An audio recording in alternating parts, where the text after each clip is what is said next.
राजू चंद्रवंशी जी लोहिया जनता दल से आज हमारे साथ हैं। राजू जी, कुछ प्रश्न है हमारा। जी।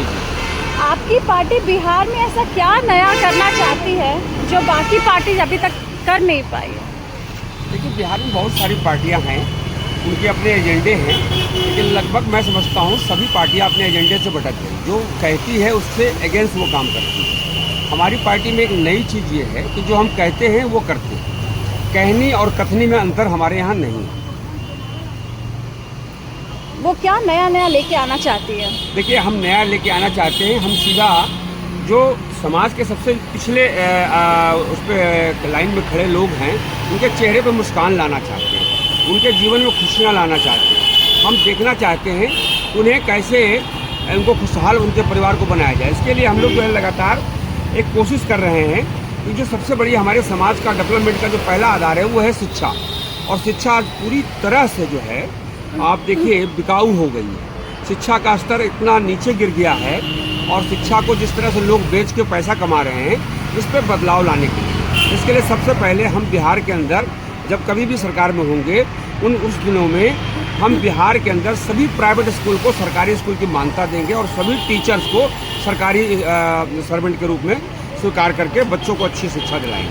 कुछ पार्टियां कह रही हैं कि ये जो प्राइवेट स्कूल है हाफ फीस सरकार देगी और हाफ फीस पेरेंट्स देंगे, इस पे क्या कहना है आपका? देखिए, मैं समझता हूँ देश के अंदर और खासकर बिहार के अंदर बच्चों की पढ़ाई में, ग्रेजुएशन तक की पढ़ाई में गार्जियन का या बच्चों का एक भी रुपया नहीं लगना चाहिए। ये सारा खर्चा सरकार को उठाना चाहिए। एक भी रुपया अगर पढ़ाई के मामले में बच्चों का खर्च होता है, यहाँ तक कि यातायात के साधन भी सरकार को देना चाहिए, तभी बच्चे आगे बढ़ेंगे और देश आगे बढ़ेगा।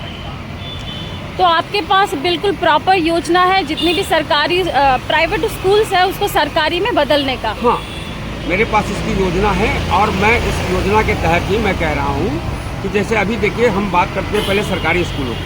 सरकारी स्कूल से जो टीचर्स हैं लगभग 90% हैं जो पटना में रहती हैं और बढ़िया में और मोकामा में पढ़ाने जाती है, बाढ़ में पढ़ाने जाती हैं, फतुआ दरियामा पढ़ाने जाती है। उसका सारा टाइम जाने आने में व्यस्त हो जाता है, वो बच्चों को शिक्षा नहीं दे पाती है। उन सारे लोगों के लिए जहाँ भी स्कूल है उस स्कूल से 10 किलोमीटर के रेंज में हम उनको आवास की सुविधा देंगे सरकार के जब बनने पर, और उस आवास में रहकर बच्चों को पूरा टाइम देकर पढ़ाएंगी और शिक्षा जो शिक्षक हैं उनकी जिम्मेदारी तय होगी जी, सरकारी नौकरों की जिम्मेदारी तय होगी जी। इसी तरीके से लॉ एंड ऑर्डर को लेके है, कानून व्यवस्था को लेके हम बात करते हैं।